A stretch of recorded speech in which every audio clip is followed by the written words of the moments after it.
Yo, Yo, yo, what's up, y'all? Tony True here from Earn Anyone Can Thrive Studios. Today we got a super dope interview for y'all. We got JD, aka Life, Jose Deherrera, the host with the most up in the building. How you doing, bro? I'm going good, bro. I'm going good. Just trying to keep my head above water, man. Oh yeah. Feel you there, bro. Crazy world out there. Yeah. So, Yeah. what have you been up to? Got a lot going on. Well, we got a lot of shit going on right now. Right now I'm rolling with the Colorado Heavy Hitters. We got a little podcast that we'll be doing out the garage, and with my homeboy Lil Colorado, Skrilly on Capone. We got SCP Go Getter. We used to have Silent on, we're just trying to tap into the culture, tap into the vibe, tap into the music. You know what I'm saying? We all smoke, so it's a cannabis related show. So that's pretty cool too on that end. So we're doing that. We got some shows happening. You know what I'm saying? And then just the everyday hustle, the 9 to 5 grind, or should I say 6 to 9 grind. Yeah. All day hustle, all day, every day. Yes, sir. So you've been doing everything that you do for quite a bit, for a long time. You go way back in the music history here in Pueblo. Yeah. So about 30 years. About 30 years? Yeah, about 30 years. That's dope. When did you first start? So I've never been like a music guy per se, like where I can tell you the lyrics of this guy and these. I mean, I know of the groups, I know of all the who we all used to listen to. You know what I'm saying? Yeah. I was always more of I was into sports and I was into that kind of thing. You know what I'm saying? So. And then in my life came my homeboy Shark. You know what I'm saying? My homeboy Shark. He's a Bap dog, and he came into my life. My homeboy Ryan, they both came to my life similar times, and from that time on, we just they're into music, bro, and they're those guys that have all the CDs, all the tapes, all the downloads, all genres of music, from rock to rap to oldies to old school to, I mean, you name it, they jammed it. You know what I'm saying? So they were a big influence in my life. Growing up, you know what I'm saying? So we started with all that music, and I could just remember my homies having drawers, just dresser drawers filled, every single one filled with everybody you could think of, you know what I'm saying? So they were always jamming, they were into the culture heavy. So that's where my music started. That's where that grind started right there. Yeah. So did they start out with the Bap Dogs right away? Did that turn into a group right away? And not really. Me and my homie Ryan, we tried to write some raps and shit. We were in school at that time, so we were making songs like School Days and school related type songs, because that was what we were living. You know what I'm saying? Fighting, all that kind of stuff. So that's what we were living. So. We would make songs about that. And so, but that was just kind of like a little hobby that we kind of like to do. And we'd hang the microphone up and the karaoke machine, because it was just a little box back then. You didn't have all this digital stuff and all these computer programs. Like, you just didn't have it, So yeah. We would just karaoke machine it. And after that, bro, Ryan came and then there was Shark and the Bap Dogs, and we cruised around for a while before we actually all got together and started making music.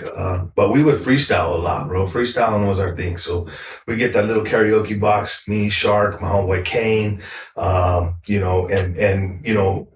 various other people in the neighborhoods, because there was music going on like that back at that time. It was moving, and so we'd get that little karaoke machine and we just freestyle all day, all night, you know what I'm saying? Until some of the songs and some of the stuff and I still have it on recording.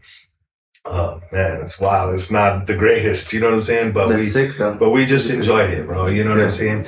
And I remember my homie Frankie Leal, he wrote this line, and it was like fallopian tubes all fucked up, 'cause my shit just fucked your shit all up.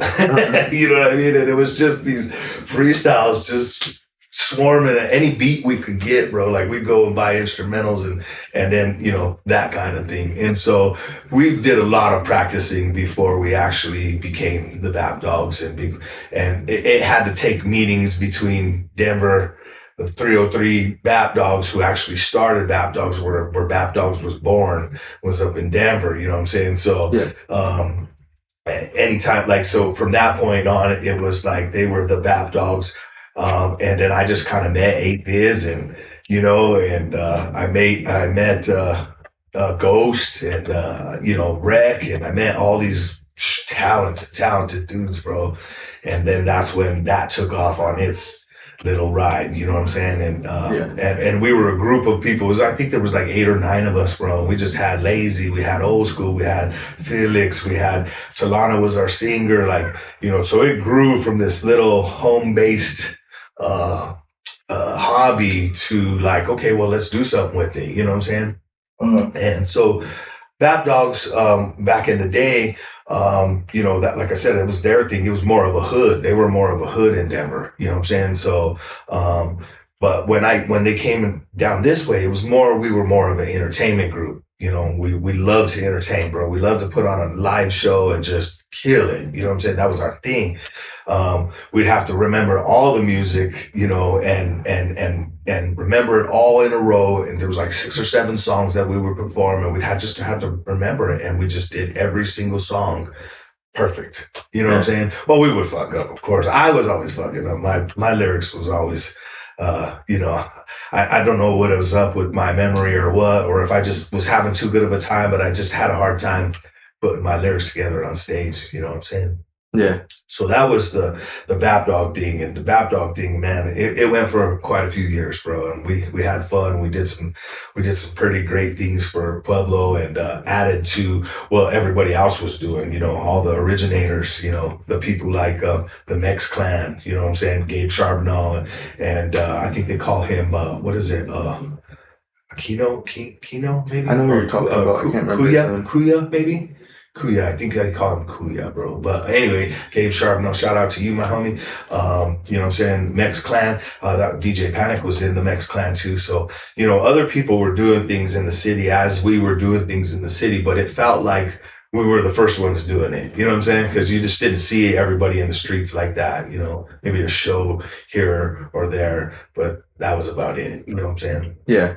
Yeah, so I mean, it was a journey, bro. Like it just really, it just came from getting involved with music, then to becoming like really familiar and having it touch your soul, you know, type of music, and then it went off into its own little tangents from there. So to make like a little comparison real quick, like what's to back then and now, what's something that you think younger artists now don't realize, or that they are not taking advantage of with the music scene because of how easy it is now? Now you have a full entire studio on your phone if you want to. Yeah. Back in the day, it wasn't like that. No, it wasn't. And in fact, we recorded a few tapes, you know, live in the Chief downtown Main Street. You know what I'm trying to say? Yeah. The story of how I got there is wild, but I'll answer your question, and then we'll kind of go back to the story of the Chief.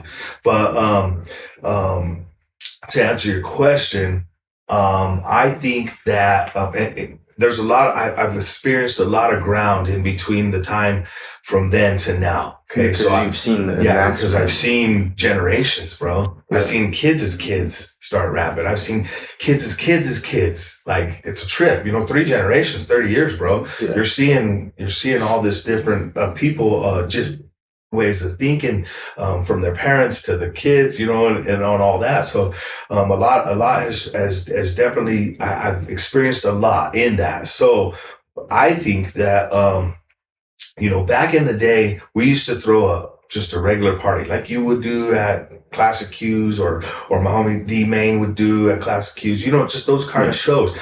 Pack out, bro. 354. We used to pack out the Chief all the time, bro. 350, 400 people. But before that, we didn't have no rappers to rap with. We just didn't know them. You know what I'm saying? Yeah. So our shows began with rockers.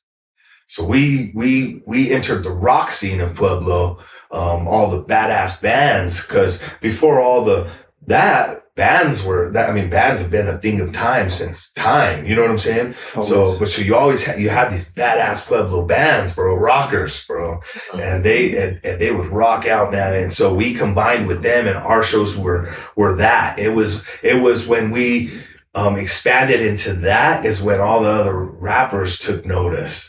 You know what I'm saying? And then they started coming into the Chief was our baseline, bro. One day I was, and I guess I'll have to kind of tell this story before I answer. Okay. So I'm going to tie it together. Keep me on track. Okay. Yeah, I will. But so from the Chief, so one day me and Talana, the singer of our group, we were driving around and we seen the Chief Theater and we're going down Main Street and said karaoke. Well, she could sing, bro. Selena, she could sing.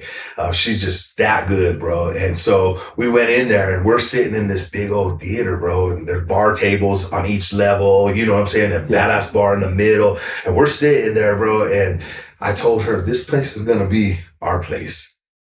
I just feel it. I just feel like this is our place. You know what I'm saying? And she's like, what do you mean? And I'm like, I'm going to talk to the owner.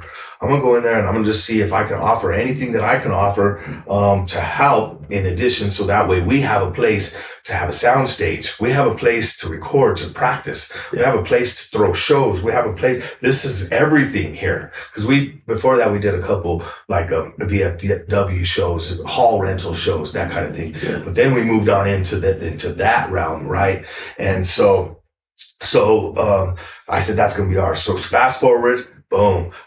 I talked to the owner. He said, you know what? If you clean up after my shows and if you clean up and he goes, and then you help me do the sound for all these bands. So we were doing people like Asleep at the Wheel and, we were doing, Amor de Pasión and all these Spanish bands. And we were doing, from New Mexico and this. And so I was learning, how to hook up your basses, how to hook up the whole snake to the main board, all the switches, like the lights, everything. I was learning it all and soaking it up. And in return, I would clean the bathrooms and I would pick up the trash after the shows and I would, do all this. So fast forward a little bit after I paid my dues, I brought the group in.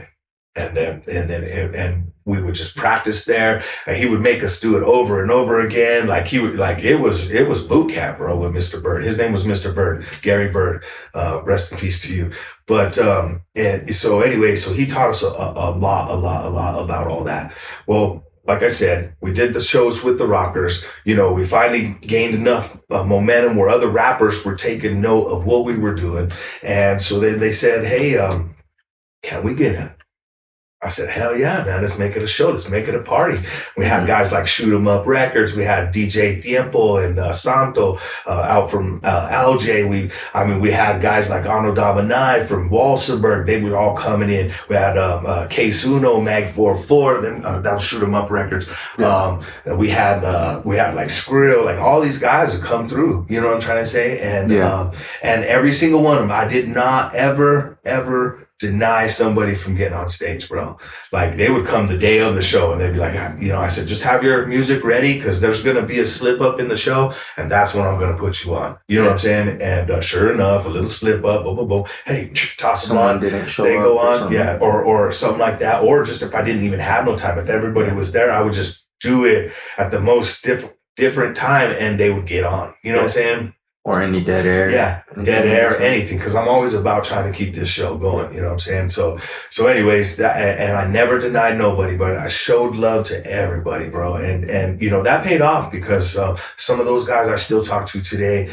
Some of those guys, we got great relationships, you know what I'm trying to say? And I've seen their music grow. These guys were like teenagers, you know what I'm saying? And little kids and now they're grown men with families and shit. So this shit is steep, you know what I'm saying? Yeah. So anyways, we went through all that, and that's where this comes in. You know what I'm saying? I think the kids or the generations now, I'm not going to say kids because they're grown men, you know what I mean? Yeah. But I think that people, are so quick to judge, so quick to do some weird foul shit, maybe disrespectful shit that nobody could just get along enough to say, hey, let's all get together. Let's network this thing. You know what I'm trying to say? Let's network it.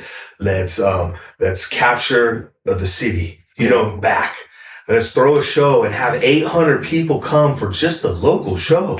You know what I'm trying to say? Yeah. But no, everybody's always worried about the drama. They're worried about, because somebody's going to end up fighting. And it happens, bro. I mean, hell, we're all people. We're going to not like the next person. You know what I mean? Yeah. But that was the difference between then and now, because then people would show love, bro. And their groups would show love and our groups would show love to them. And it just became this big old, networking thing. And then the point was to get out there in the streets. So we'd go to Pueblo, we'd do La Habana, we'd do Rocky Ford, we'd go up to Greeley, we'd go down to Trinidad, up to Walsenburg, out to Lamar, we'd go, Salida. We'd hit all these little areas with our little music, you know what I mean? Yeah. And in the beginning, there was no traction. So you really had to work for it. You know what I'm saying? You really had to work for it. So I would think that it would be, the people now have to, come together, bro. They have to come together. If it's in the name of music, bro, it should be a free zone. It should be a neutral zone where people could partake in the music. People shouldn't be scared to go to a show. You know what I'm saying? It shouldn't be. It should be fun and it should be entertainment. And then what I took from that is exactly that. It should be being able to network, talk to each other, and if you don't know something, ask a question, and then you might be able to learn it, and then be able to be a part of that team or something, or help somebody do something. And then from there, you get to meet other people and get other opportunities like that. It's simple, you've probably gained so many more opportunities from that by just helping out and giving your paying your time, giving your dues, just to do that. And that is what everybody does need to do for sure. And put it all aside. Like if something happens, it isn't one time. Like, bro, you did it one time. You should be able to do it 15 to 30 times before you decide to say no. Or like, yo, maybe we shouldn't do this together. Like maybe this relationship doesn't work. At least build the skill though. To talk it out. And talk it out. You know what I'm saying? Because what you could learn along that way is crazy, bro. People are different, dude. You learn how to run fucking stage, sound, lighting, and everything just by networking and paying your dues. And then you also got to use that space. Yeah. And that's something that we could all be doing as a team, everybody here. Imagine if everybody did that, dude. Yeah. You know what I'm saying? Imagine if everybody I like to think of myself as an ambassador for local music. You know what I'm trying to say? I'm an ambassador, bro. I like to bring the people together, But did you realize back then when you were the ambassador, when you brought people together and you were cool with you and you were cool with you and you were cool and I was cool with him and I was cool with them, back then that was a good thing. Yeah. Right? Well, right now, it's not a good thing. Right now, if you're cool with everybody, nobody trusts you. You know what I'm trying to say? So it's one of them things that like what was good is bad and now what's bad is good. It changed. Yeah. It evolved in its own the way people wanted it. You know what I'm trying to say? And there's more of a hateful spirit out there now versus back then. There was a lot more love. You know what I'm saying? Yes. So, that part of my life was really cool. And what was cool about that part of my life, bro, is, so we did the thing with the chief. We learned a lot, man.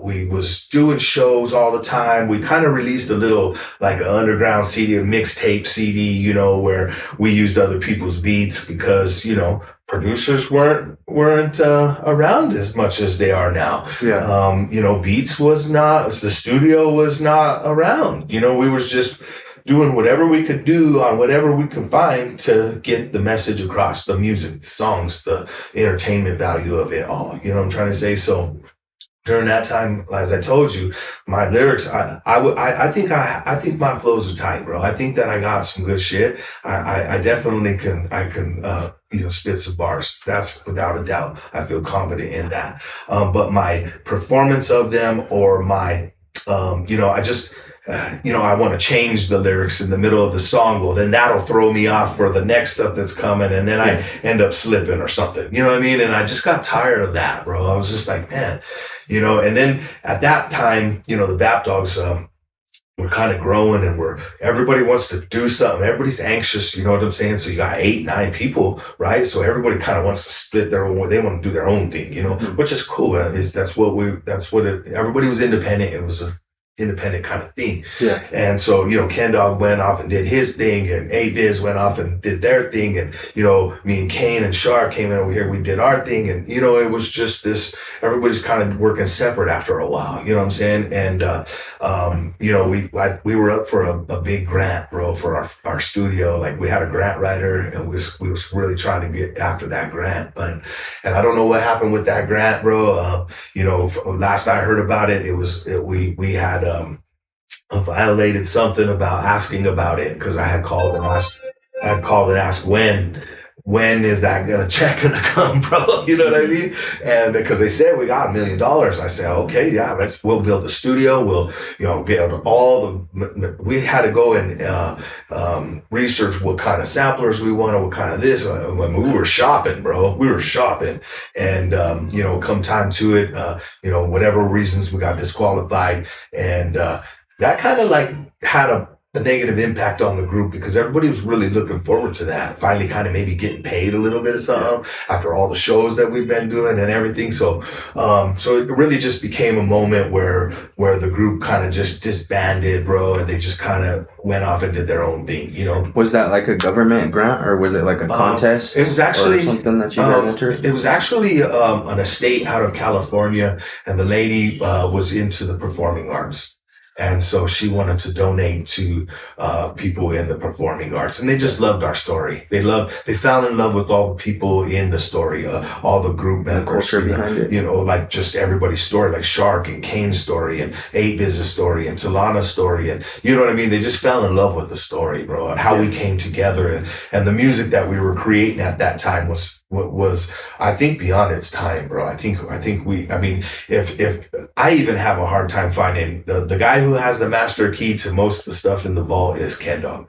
He has all the music, I'm trying to say, everything we made, you lose things during the years through moves and different things. And, I had a CD that had all the songs on it, and we got in a wreck and it got stuck inside there. And so couldn't get it out, bro. And then that was the only copy. And that was the only one.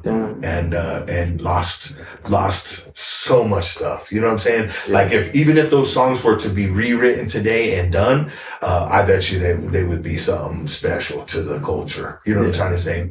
But so at that point, everybody kind of disbands, right? Everybody's doing their own thing. Well, here's me.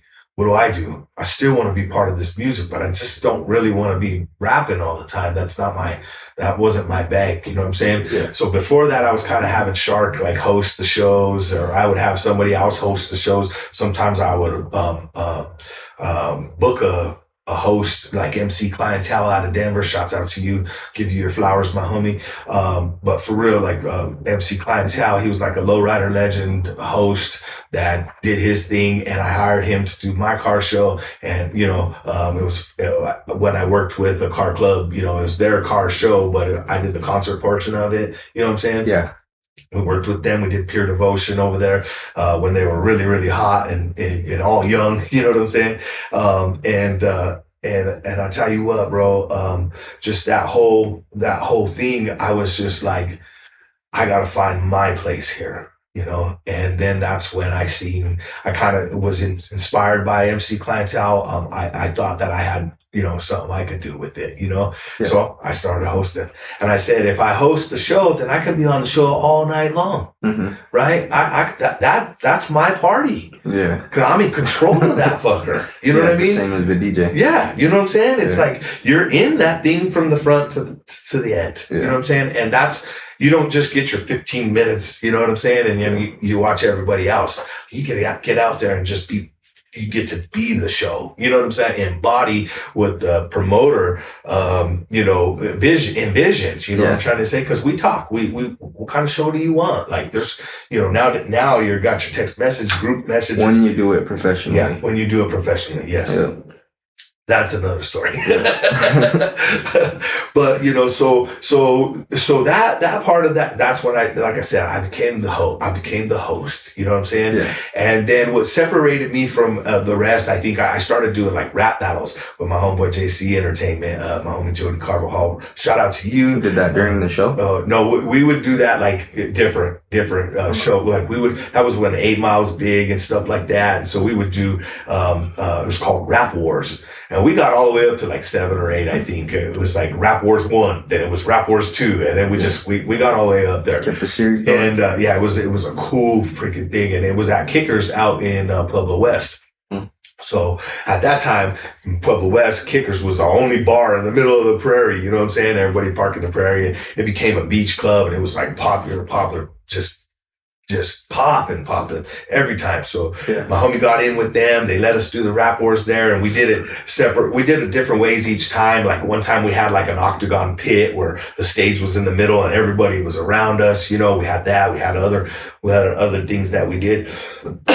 and we just hosted those things. And so I really prided on myself on being the energy for the show. You know what I'm trying to say? So that means I had to bounce off the walls, bro. And I was hyper enough to do it. You know what I'm saying? Give me some rum and cokes, get me some this and that. And who knows what I'll do. You know what I'm trying to say? I think at the Blowback, I ended up just standing on a table and hosting for the table. You know what I mean? My other homie, I told him, hey, you go over there. I told him to stand on the table, but I couldn't see him if he was standing or not. But, you know, those are the type of things I like to do. You know what I'm saying? And, I remember the long list of people that I introduced. I think I take that part most serious. Like when I say your name, I want people to be able to remember me saying it. Yeah. You know what I'm trying to say? And so all these artists that I did, I probably hosted maybe over 100 gold and platinum artists. You know, Paul Wall. I even kind of, what I did is I even kind of made like a little list just because sometimes I can't remember all of them. You know, I forgot more shows than I remember. You know what I'm saying? But like, and I'm just going to read this just real quick but so you guys could see kind of like what my hosting journey took me on and all these different artists and people that I got to rub elbows with and you know what I'm saying? And make it happen. But like Candyman, remember Knocking the Boots? Yeah. We did Candyman, like Humpty Hump, Frost, SPM, MB Riders, Baby Bash, Rashid, Lucky Luciano, Juan Gotti, Adina Howard, Sugar Hill Gang, the homie Hank, man, that dude was cool, bro. Lighter Shade of Brown, DXNITRUE, cause the other homie wasn't around. Now he's around keeping the name alive, Lighter Shade of Brown. Yeah. But before that, it was just DXNITRUE. But like Bone Thugs and Harmony, Paul Wall, Chameleonaire, Chingo Bling, Big Gemini, Amanda Perez, Frankie J, Mr. Capone, Mr. Criminal, Busy Bone, Gorilla Zoe, The Loonies, Mac 10, Dub C, Paperboy, Spice Ones, Keith Sweat, Crystal Poppins, Do or Die, Domino Twista, Natalie, Terry Troutman, The Zap Man, Bozo and Opina. I mean, we're getting into all the levels. Chicano rap, Little Rob, Baby Bash. Baby Bash is one of the coolest. My kids call him Uncle because at that time we were doing a lot of shows with Baby Bash. Yeah. So my kids was like calling him Uncle. You know what I mean? Yeah. And my son, he said that I took him into the dressing room and he breathed in bash air. And it was smoked out. But I was like, hey son, this is Baby Bash. And he's like, my daughter, I told them, my son-in-law, because these guys didn't believe that I was hosting all these big shows like that. So I kind of came back just to show them, this is what I did. You know what I mean? Yeah. So there's all those people that I did. And then there's like all the old school people like Midnight Star, Four Tops, Club Nouveau, Daz Band, Gap Band. We did a few shows with Los Lonely Boys, Aki Star, Mary Jane Girls, Ron Allison, you know, all those kind of people like that. Then I also switched in and they asked me to do a Spanish show. Well, I don't speak Spanish like that, bro. I mean, my mom got blonde hair, blue eyes. I'm a Chicanqui. You know what I'm trying to say? They used to say Spanish when they didn't want me to know what they were talking about. You know what I'm saying? So I didn't learn Spanish like that. Now I can pick up on some things. But now, you know, I switched up. I did some Spanish music, you know what I'm saying? And I was like, oh, okay, that's cool. This is going to be challenging. I don't speak Spanish like crazy. I was a little worried about it. They assured me that they wanted an English speaking host. And I said, okay, all right. So that's when I teamed up with my homie Jason see, he put it down to where I could team up with Tobias Rene from New Mexico. They call him the King of New Mexico, Al Rey. I teamed up with him, and we did a couple shows with like Los Lonely Boys, Roberto Griego, and Darren Cordova and Icolor, and all these guys from New Mexico. You know what I'm trying to say? So I was able to immerse myself in that world, bro, of hosting. You know what I'm trying to say? Awesome. And then one time my homie ODB, my homie Robert Espinoza, shout out to you guys. He got a bunch of motorcycles. He's the king of lowriders, bro, in my book. You know what I'm saying? And he threw a lot of shows, that's where we did shows with like Kid Frost and, just all these California artists. And we really went a long way with him. But my homie, I forget what I was saying. You're talking about the Spanish. So he threw me into a country show. Country after? Yeah, bro. And so I went up there, and it was Lone Star. It was Lone Star, and their opening act was Black Hawk. And so here they'd send me on stage, bro. And I walk up on stage. I'm me, right? I walk out there and I look, and I kind of got taken back because the whole crowd, bro, was blonde hair and blue eyes. Look, it was the crowd I have never seen and been in front of before, bro. Cowboy boots and hats. Yeah, cowboy boots and hats, and all just looking at me, bro. Yeah. You know what I'm saying? And I said, somebody said there was a rap concert here? And everybody busted out laughing, bro. They all started laughing. And I said, I'm just kidding with you guys. How you guys doing out there today? And it was just, from there, it was me and them. You know what I'm saying? And we had a good time, you know what I'm saying? In a country show. Yeah. So the hosting really took me on a journey, bro, of introduction. You know what I'm trying to say? And this list is just a list of and just a handful of the ones that I could just grab a hold of right away. And that's just the big names. Mm-hmm. That's not everybody. And then this list, talking thousands of artists. Yeah, this list that I have here, I'm not gonna go through over the whole thing, but these are all the local artists and all the individuals that I've worked with in Pueblo, Springs, and Denver. Yeah. You know what I'm saying? We have a lot of people in the 719 that I've worked with. My homie Spliff, he's got Seville's Barbershop. Shout out to you. You know what I'm saying? And all that stuff. And so, I tell you what, man, all these artists out here in Pueblo, man, they're some of the coolest cats, dude. You know what I'm saying? And what's so cool about doing the Colorado Heavy Hitter Show, bro, is I get to see a lot of the new school, the up and coming ones like Official Sparky and, DMV Robert, bro. And when I was interviewing these guys, I was just thinking to myself, damn, here I am still, you know what I mean? Still doing this. And it was a really good feeling inside. You know what I'm saying? So it's awesome is you're going through the generations and you're building a legacy and you're going with it and you're also showcasing it and highlighting everybody at the same time. Which one of my, and the only reason why I'm still here and messing around with this shit, because sometimes I'm getting old, man. Sometimes I get cranky, bro. Sometimes I don't like the way people move. You know what I'm trying to say? But the only reason why I'm here is because I feel like if I leave, then everything I've done is going to be erased by somebody and replaced. You know what I'm trying to say? Yeah. And it will. They'll rewrite history, bro. Yeah. I noticed it even going down like, I don't know, somebody was saying something about, what was it? I remember. I seen a post about the Chief Theater, right?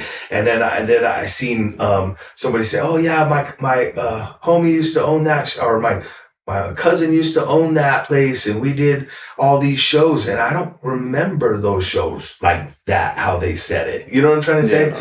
But I'm thinking, well, maybe there was a time period where I wasn't involved. You know what I'm trying to say? And that's where they came in and do it. Because I don't want to knock nobody's history either. You know what I'm saying? Yeah.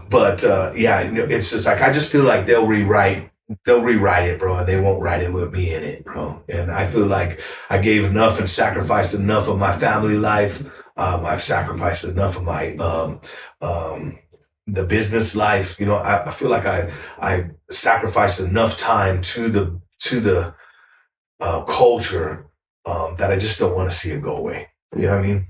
Okay, so that was another question I had. So what about all this, and because you're still here now, you're still doing your thing. But if you weren't here now and you weren't here doing your thing, exactly what you just said, it would all get rewritten, and it would be, it wasn't able to, you weren't able to document everything No. how you were back then, because we didn't have social media, we didn't have phones, we didn't have technology the way it is now. Yeah. So what about your history and your stories of back then? Would you like to preserve that now Yeah. that you can? And also, how do you feel it was back then? Because some of those stories, the only way they're able to be told is by you speaking about it. Yeah. All the good times, all the fun times. You know what I'm trying to say? Yeah, exactly, dude. And so, one good thing is, as I took down, anytime I could, like I had a homie who was into the broadcasting department at PCC. Yeah. So all those big broadcast cameras that you see them do the games with and all that shit, we used to rent them on the weekend because he was part of the video club. Yeah. So he used to rent the cameras, bro, and we go shoot videos for people, or we go get content. You know what I'm saying? It's called content now, footage back then. You know what I mean? And we get footage, bro, and I got probably 200 hours of footage from back then. And then I paid for all that which was on VHS-C at the time, or Super VHS, or Super, what was it? Super VHS. Yes, it was on Super VHS at that time. I paid for it all to get digitally preserved. Yeah. You know, so now I got all the digital tapes of that. So, and what we did is I had paid for somebody to go in and tell me where everything was on every single tape, at what times everything started. So I have a good catalog of that kind of stuff. And it's always kind of been a dream to like put a documentary together or something like that. So I could, my final word, if you will, and so that's always a possibility for the future. You know what I'm trying to say? And what was the second half of that question? The first half was, what would you like to preserve your stories? So you're going to be doing that, because eventually you'll be able to have more come out. We just have to put it together. There's and that's some good what's cooler, stories, bro. Yeah. is if you have that, now you're able to actually make it a cooler. You can go further. You can make an autobiography. Then you can make a regular. Yeah, I thought about a book, and then you can make my book books, would be good. And you can make a documentary that would also put both stories together, like now and then. But then also, like, obviously now you'd have to have the history of now, and catalog now, and then put it together. Yes. So it's important to keep getting footage. It's important to keep doing all that catalog. Exactly. And I tried to stick to that plan, but it's it's hard. It's kind of hard to do when you kind of roll solo. You just go in. The entertainer is one part of me. The other part of me is I do concrete, you know what I mean? Yeah. That's what I do. You know what I'm saying? So I got a concrete business. I've been in the business about 27, 8 years, and I create my own income. I create my own shit. You know what I'm saying? I take care of families. I got guys who's, I pay, you know what I'm saying? And, and I take care of their families because all that money goes to their families. You know what I'm saying? So, I try to give back on that end, and it's just part about being, surviving, you know what I'm saying? It's all about that. But back on the host tip one, I really just wanted to tell this one story. So one time I did a show with Bone Thugs and Harmony, and I had broke my leg. I had a full leg cast, bro, from here to here. Yeah. And homies come over there, and my homie Gassan, rest in peace to you, Gassan. He was a badass rapper, bro. Dude, if you could hear him flow, Tony True, I'm gonna even show you that shit, because just the way he came across, bro. And I have his whole shit. I got he did Where My Collaborators At, and that shit was hard, bro. It was a Collaborators, bro, and that shit was hard, and I got it. And a shout out to Envious Entertainment, his cousin, my homie. He put on the Bone Thugs and Harmony show. You know what I'm saying? And they came to my garage, and we worked with Gassan, and we got him a couple beats made off my little shit right there. And it just felt good to be a part of his little journey. But I was in a wheelchair, and so they asked me to do the Bone Thugs and Harmony show, and I said, yeah, I'll do it. I'll do it in my wheelchair. So I hosted the show in my wheelchair, bro. But what was so cool about it is when Bone Thugs went on, and I had a camera there, so I got all the footage from that same show, except the best part of the night, which was when Bone came out. They said, "Hey, you stay on stage," because they see me rocking it. You know what I mean? Yeah. And they say, "You stay on stage, bro. Just sit right there by the cooler, and you hand us a beer now and then." And I'm like, "All right, cool. I'll do that." I sat by the cooler.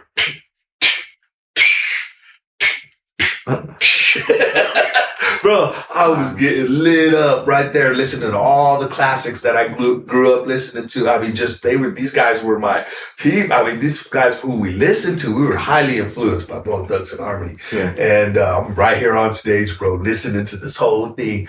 And so the show ends, right? I'm hyped as hell, bro. I couldn't contain myself. So I'm giving the end of the show kind of the last credit, the rolling credits, you know, when you're talking to people. Well, people didn't leave. They stood there, bro. And everybody's trying to get everybody to leave, but that whole section in the middle was solid and they were rocking with me. And I said, "Who's going to catch me when I jump off stage?" And everybody's like, we'll catch you.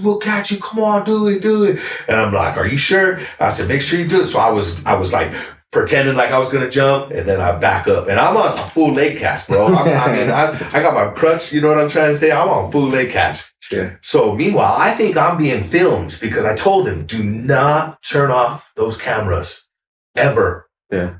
Keep them on as long as you can. You know what I'm saying? Yeah, they thought the show was over. They turned them off. I backed up on the stage. I fucking took off running, hobbling, right? And I jumped. I landed in the crowd, bro, and they just held me up, dude. And they took me for a little bit of a ride. And in the process, I smacked some girl in the head with my cast, bro. Boom! I seen it, dude. I felt it. I seen it. Her head, bam! Fucking kicked her in her head, bro. You know what I mean? I got down and she's like, oh, you know, we're just having fun. And she's like, I said, "Oh, I'm so sorry." She goes, "That was the best thing that ever happened." And so she asked if she could sign my cast. So I let her sign my cast, and that shit was tight, bro.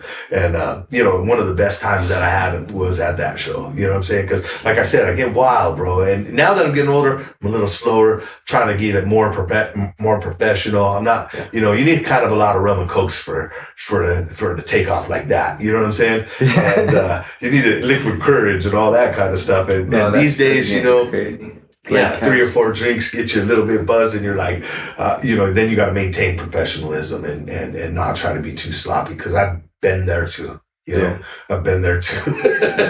When some of the people in the crowd are like, "Get that drunk off the stage." Well, I wasn't really drunk, but it was, you know, I was having fun. You know what I'm trying to say? And it was just a little bit too wild for some people. Yeah. I tried to take a hip hop show and put it in an old school show.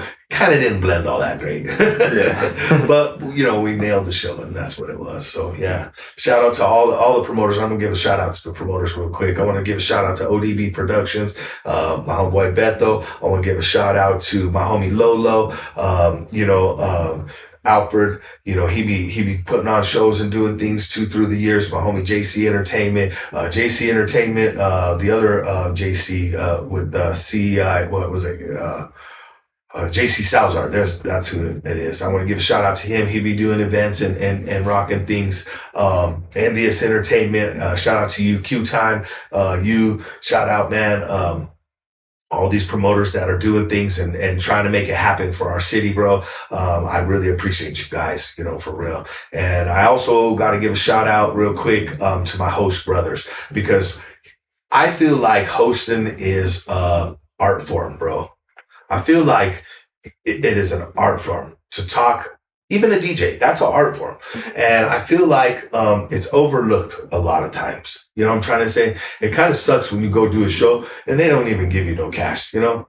And it's like, man, you're lucky I love this shit because, you know, I don't know how I could deal with being robbed like that. You know what I'm saying? But I love the music and I love this and they know it. You know what I'm saying? Yeah. So, you know, I got to give a shout out to all my other host brothers out there. Everybody, I'm going to leave a lot of people out, so I apologize if you know I know you. What's up for real. But I got to give a shout out to my host brother, AG the MC. He's out of Denver, Colorado. That guy gets wild on the microphone too. He's really good, and he puts it down in the style. We have long conversations about hosting, bro. It's like I said, it's the art form. You know what I'm trying to say? I got to give a shout out to my host brother Josh Perez, Takeover Promotions out of New Mexico.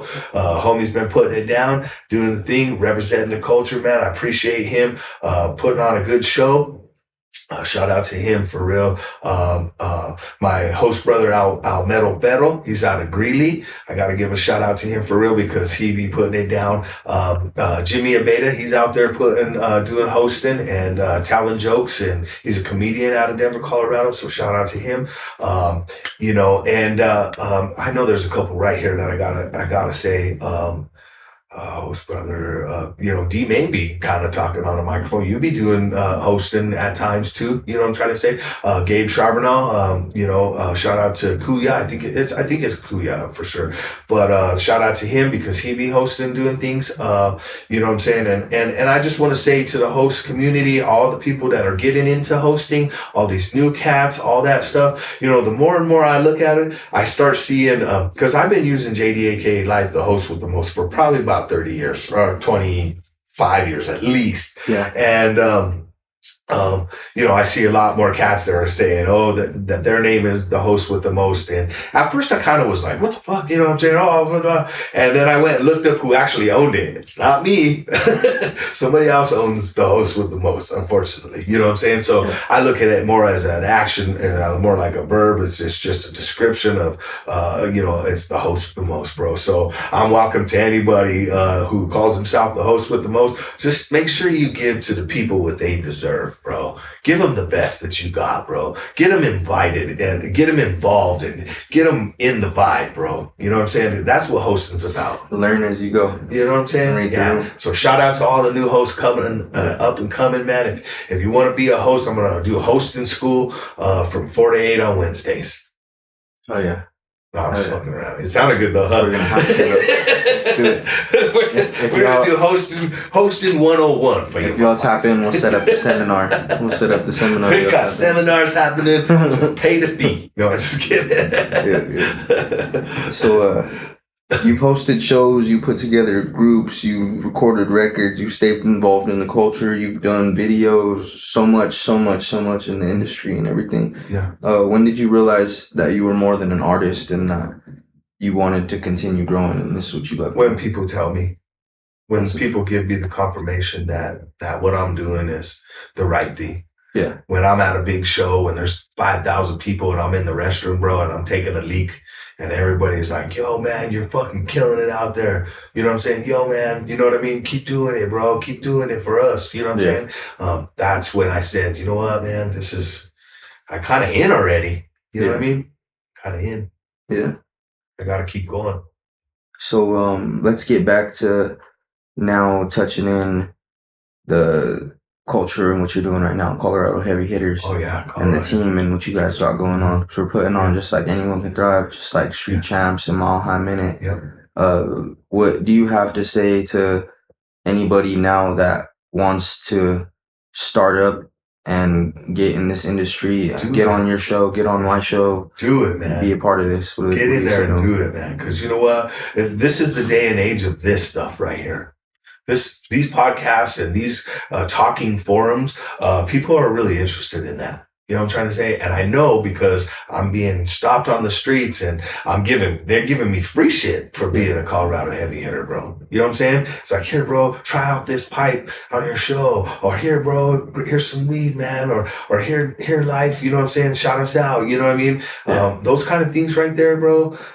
It's a blessing to be involved with the culture still. You know what I'm trying to say? And give it a little bit of a history, from the history. And what I like about our show is, we got the youngster SCP go-getter. He's the youngster of the crew, man. He's full of piss and vinegar, man. He's firing off on all cylinders, bro. And it's good to see. You know what I'm saying? So we got your youngster perspective. We got little Colorado who's done a lot himself. You know what I'm trying to say? and birthed this Colorado Heavy Hitters, you know what I'm saying? And made it what it is today. You know what I'm trying to say? He's one of the OGs in this. He started doing this. You know, he did one of my first interviews. Yeah, you know what I mean? So it's like, you know, that's the coolest thing, bro. You know what I'm saying? Is like working with these artists. And I can't leave out Skrill, you know, because Skrill, bro, that dude's a star. He's a star. Hey, he'll let you know he is too. And he knows he is. You know what I'm trying to say? And that's what you need when you're a star. You need to know you're a star, bro. You can't, you know what I mean? You gotta be confident in your shit. And I just love the perspective that he brings. He's funny, bro. You see all his emotions on the show. You know what I'm trying to say? I mean, it's the coolest. And then when Silent was involved, bro, I mean, Silent gave you a different perspective. You know what I'm trying to say? So we got a whole bunch of formulas working at once here. And I think that's what's cool about our show, bro, is you're going to get something from all sides, and who knows, they might not agree. And we'll get into it right there. You should see sometimes Lil Colorado and Skrill be getting into it right there. You know what I'm saying? And it's funny, bro. It's funny to watch. You know what I'm saying? Funny. Or Skrill trying to steal our lighters, bro. Yeah. You know what I'm trying to say? Like, just some of the stuff potheads do. You know what I'm trying to say? If you watch the show and you're a pothead, you've probably done some of the stupid shit we're doing too. Forget what you're saying. Rush the show. Don't even rate the weed. Like, we gotta rate the weed. You know what I'm saying? But we'll forget. You know what I'm saying? And we're just human, man. We're just trying to convey that out to the people, and also get people. But we're not like trying to say, hey, go out there and smoke weed. You know what I'm trying to say? We're just saying we're a community of smokers. You know what I'm saying? We're not advocating for kids to smoke because I don't think that's cool. You know what I'm trying to say? I think that there's a time and place for everything. And when it fits into your life, then it fits into your life. You know what I'm saying? But if you could try to hold off for as long as you can try to hold off with any kind of substance, I recommend that first. You know what I mean? Yeah. Yeah. So that's that, man. The Colorado Heavy Hitters. We're doing big things, and you got to see Little Colorado. He has came up with an idea that is just simply the best, and that's the Colorado Heavy Hitters snacks. He just released his, he got the bags for sale now. I think it's, one for $10 or two for $20. One for 15. Oh, one for 15. Yeah, two for, I'm giving the discount. Oh shit, he's giving a discount. You fixed it. But, it was a sick ass idea. Yeah, I love that. Yeah, shit, bro. And they're good, bro. They're fire. I mean, when you're high and you're just chilling, that's fire. Fire. Just to get something to snack on to support. It's a dope little snack. Yeah, dude. And it's really cool. And then he's going to have all kinds of different shit.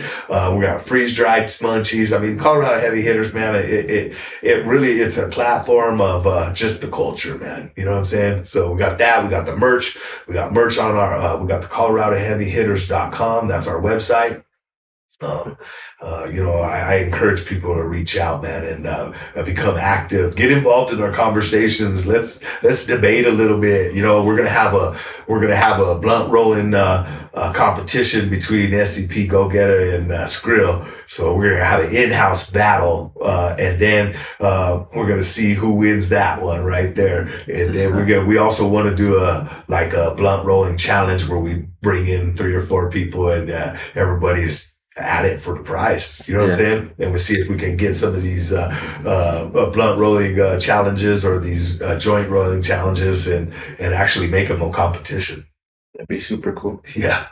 So what's something that you think artists can do better now, and what's something that you like that idea? What are some ideas that you feel like the Colorado culture needs now that was how it was then? Because I know it is way different than how it was when I'm doing another comparison of back in the day of networking, collaboration and stuff. What's something that we could do now to put on?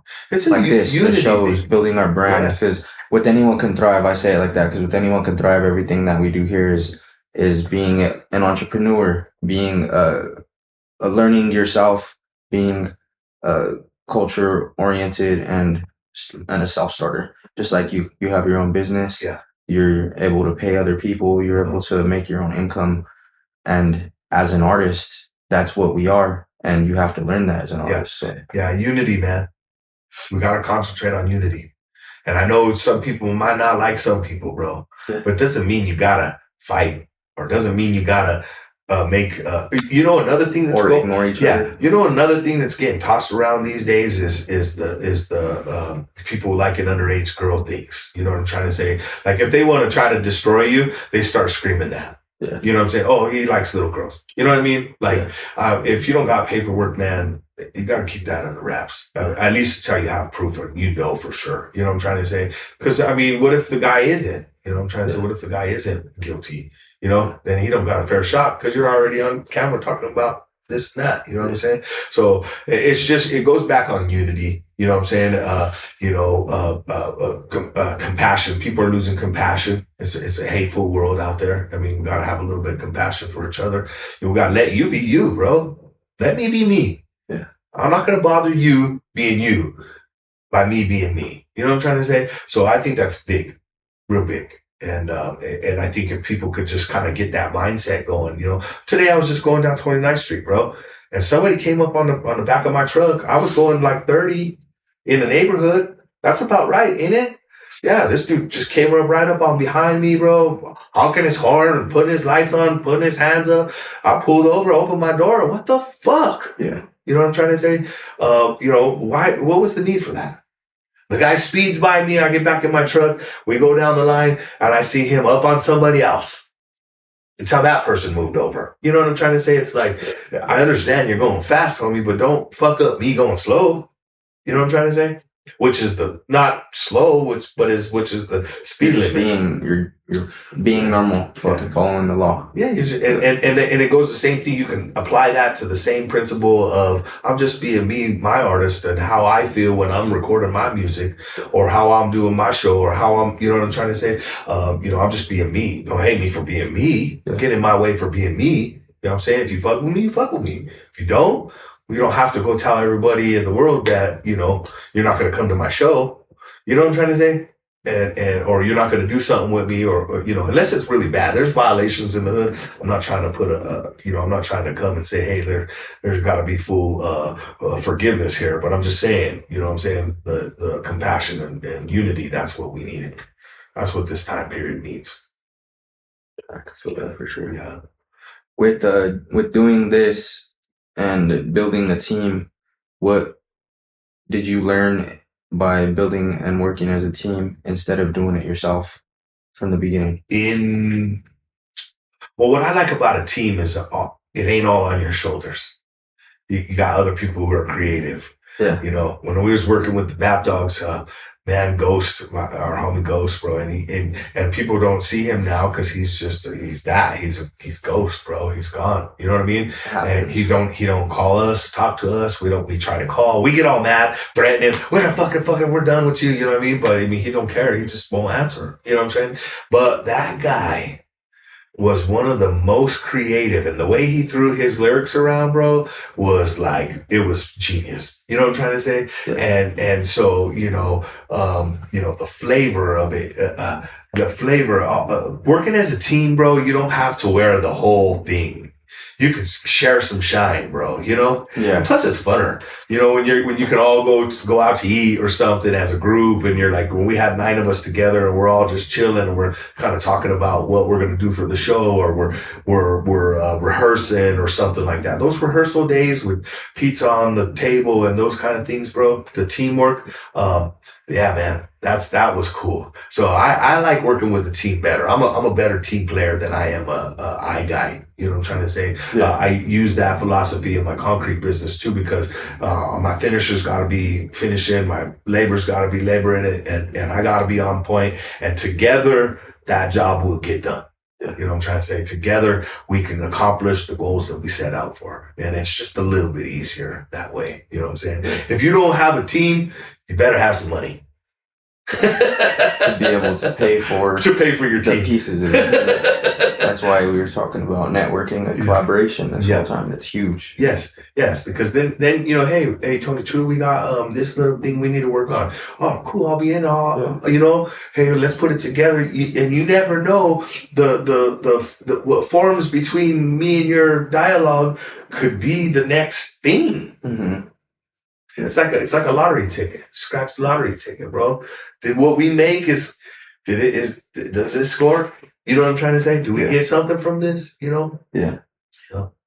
So, was there any last words or final thoughts that you had? No, I just think that, one last thing on as far as like artists and stuff, I was thinking about it kind of, and when everybody's putting out projects and stuff, don't be afraid to spend the money on yourself. Go get a loan. Put out that CD the right way. You know what I mean? My mentor Gary Bird, I put out some CD a long time ago, bro. And that thing with the levels were off and this and that. And I showed him, and I was all happy to show him. And he fucking yelled at me, bro. Don't you ever put that trash out on the street. How many CDs do you got made of this? And I'm thinking, you don't like the lyrics, you don't like the nothing, but he's thinking sound because that's what he does. That's what he did, So he's thinking sound. Like, your shit is way off. It hurts my ears, he said to me. He's like, don't you? Yeah, he yelled at me, bro. Like, I really got my feelings hurt, bro. But I know now that you can't put out just anything because that's what's going to be perceived. And that might have been your shot. You know what I'm saying? So I recommend that you pay the producers, you pay the people that are on your album, you pay you pay your way. Do it the right way. You know what I'm saying? Don't underestimate somebody's talent. You know what I'm trying to say? Don't be afraid to pay. You know what I mean? I know life is all about getting the good deal. You know what I'm trying to say? But don't be afraid to invest in yourself. That $10, $15 extra or 20 or 100, that money that you put into it, it's gonna come back. It's gonna fold. Every job I start with a certain amount of cash. And this is my concrete job. And so this job, I have to invest X amount of dollars. And if I invest X amount of dollars and I run it the right way, I make money. Yeah. You know what I'm trying to say? And Behind the system. And it's the same thing in the music and the deal. You put out some good quality stuff, some merch, and you sell that shit. Yeah. I mean, so stay up on your shit. Your boy Life got nothing but love for you guys, man. Tune in. Keep tapped into what we doing. Colorado Heavy Hitters. All these shows that we doing. Make sure you go out and support the locals. Make sure you go out and support what these promoters are trying to bring to your city. And hey, much love, man. Hell yeah, hell yeah. Well, I think we'll end it there, bro. This was a super dope interview. Yeah. It was awesome having you on. Cool, man. Definitely a legend in my book. And it's awesome to have you here because I truly love this. And this is my life and it's what I love to do. And just to piggyback off what you had said, like for artists, yes, invest in yourself and your craft. And also, like we've been saying along the way, while you do that, build those skills to do it. Because me as my artist, Tony True, I can do all this. I can shoot the videos and do this and that, DJ, all this. And now I could build skills and services from it. But I still pay my dues. I still go and book services. I book music videos. I book engineers. I go to the studio, all that. And we need that. So, this was Tony True, Anyone Could Thrive. Let them know where they could find you at with the Heavy Hitters, with your own platforms and how they could support you. Okay. And if they need a concrete job done. Yeah, for real. That's where it's at right there. Hey, so check it out. I'm on Facebook. Jose Deherrera is my name. It's my birth given name. JDAK Life. Life. Why? Because that's what I'm going to bring to the party. You know what I'm trying to say? So you can catch me on Facebook. I've been getting a lot of friend requests lately. I'm not afraid to, tap yes and confirm and let you into my little world. You know what I'm trying to say? We work. That's what we do. And, we do concrete, you know what I'm trying to say? And, we don't get high while we're doing concrete. So don't let that, scare you away. But any job that you got that you need done concrete wise, I can take care of you. If you know someone that needs a concrete, I'll pay you. If you give me the referral, I'll give you a little cash too. So, shout out my name, any concrete companies that are out there that need, like if you're just starting out and you need, your boy to come over with my tractor and, or my, concrete breaking hammer or anything that I got, we could work together. I work with other concrete companies as well. Networking, that's what we do. So I apply that to that. So you can find me mostly on Facebook. I just got an Instagram. I just got a TikTok. I'm in those little areas. Colorado Heavy Hitters. Tune into us right there. Man, that's me right there. Bubble, Colorado. I ain't too hard to find. Oh yeah, we appreciate y'all. Make sure to like, subscribe to the video, comment your favorite gem from this. whatever you picked up from it. We appreciate you tuning in. Make sure to tap in with JD. And this was Before the Radio Show, Tony True with Anyone Could Thrive Studios. We out. Peace.